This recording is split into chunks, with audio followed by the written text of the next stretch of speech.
On a normal fall day in 2001, tragedy struck and changed the nation forever. Thousands of people were affected when two planes crashed into the Twin Towers in New York City.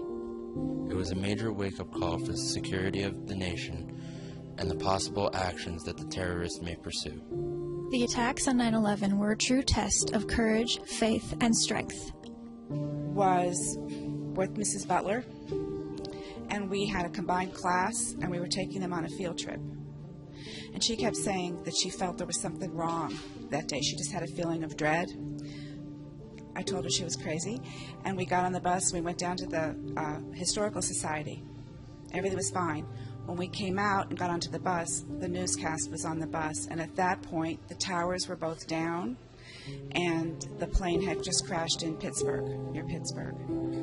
So then we came back here. The kids were upset because everyone was hearing about what was happening, and the administration advised that we don't talk about it, that we don't put it on TV. And we didn't have cable that year because they had just done the middle school and the cable was cut. So several kids went around from the senior class with coat hangers and aluminum foil and hooked it up so that we could watch cable, because I turned it on. I felt it was important that the kids knew what was happening. So, that's my first memory. I was scared. I was upset. I was worried about my kids who were here at the high school. And I was just afraid because the other bombing had happened in '93. Somebody tried to bomb the Trade Center, so I knew right away it was terrorism. No, they were upset and scared and shocked, but all the teachers worked to keep everybody calm. Nobody was panicked. On that September morning at 8:19 a.m., American Airlines Flight 11 was hijacked.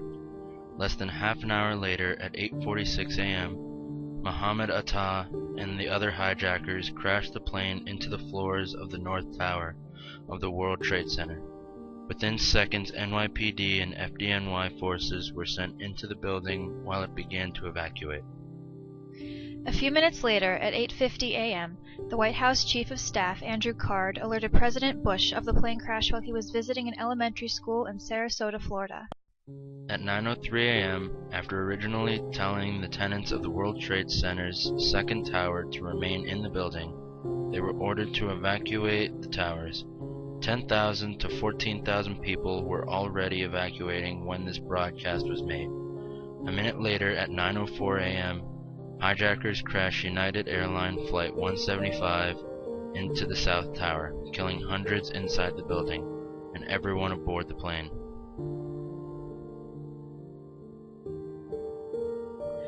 Later that night, President Bush spoke of the event, calling it an apparent terrorist attack on our country. Good evening.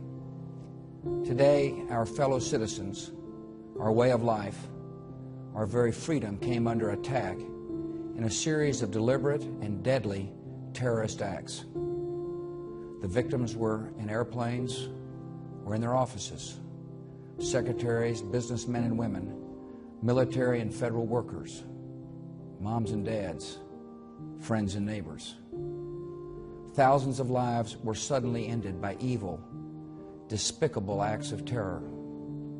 America was targeted for attack because we're the brightest beacon for freedom and opportunity in the world, and no one will keep that light from shining. The search is underway for those who are behind these evil acts. I've directed the full resources of our intelligence and law enforcement communities to find those responsible and to bring them to justice. We will make no distinction between the terrorists who committed these acts and those who harbor them. I appreciate so very much the members of Congress who have joined me in strongly condemning these attacks. And on behalf of the American people, I thank the many world leaders who have called to offer their condolences and assistance. Moments later, at 9:47 a.m., hijackers crashed the Flight 77 into the western area of the Pentagon in Washington, D.C.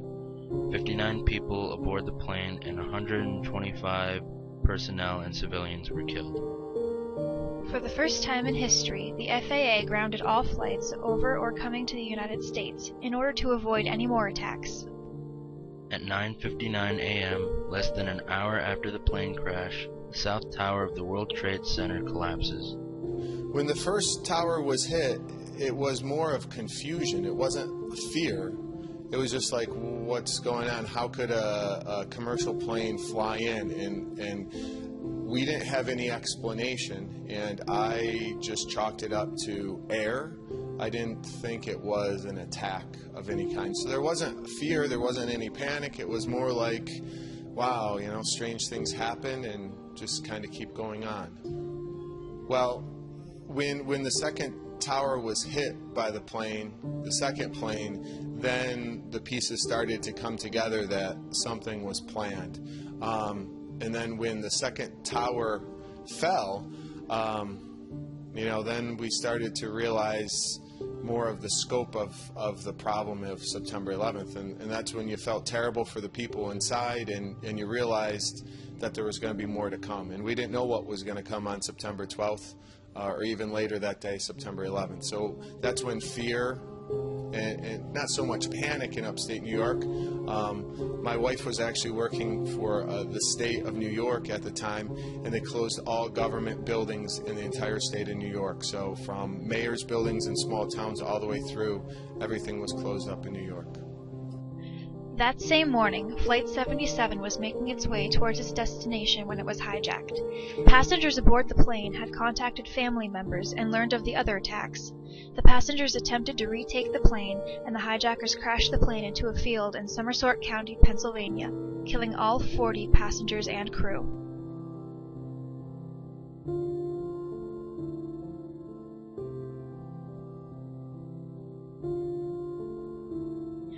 "102 minutes after being struck by Flight 11, the North Tower of the World Trade Center collapses at 10:28 a.m.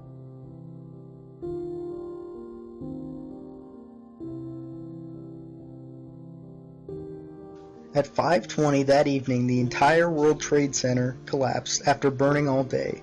Because the building had been evacuated that morning, there were no new casualties, but the rescue workers had to flee the scene.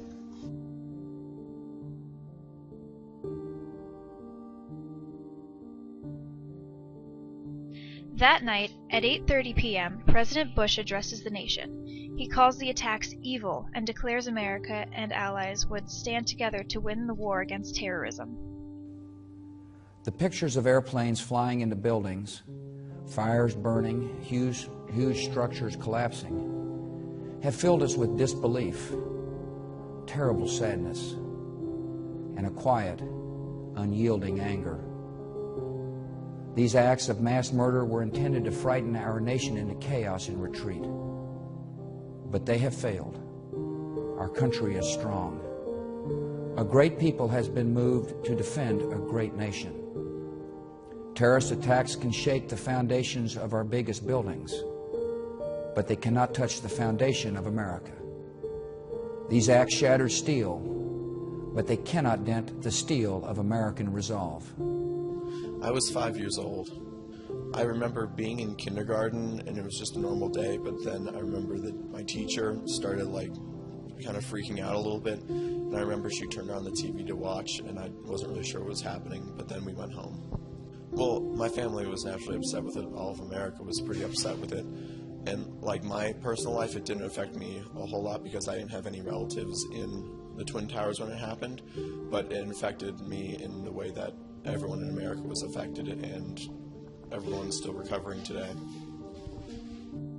2,753 people in total were killed in the New York attack.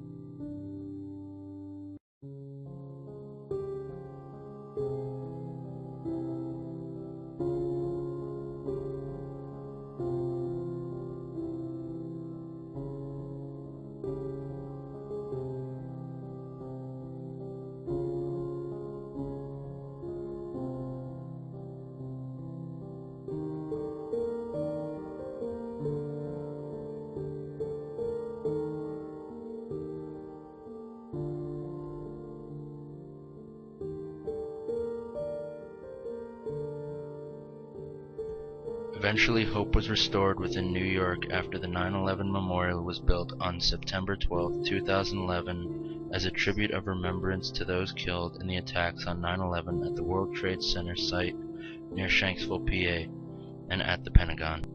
The memorial's twin reflecting pools are nearly an acre in size and feature North America's largest man-made waterfalls. The pools sit where the Twin Towers once stood.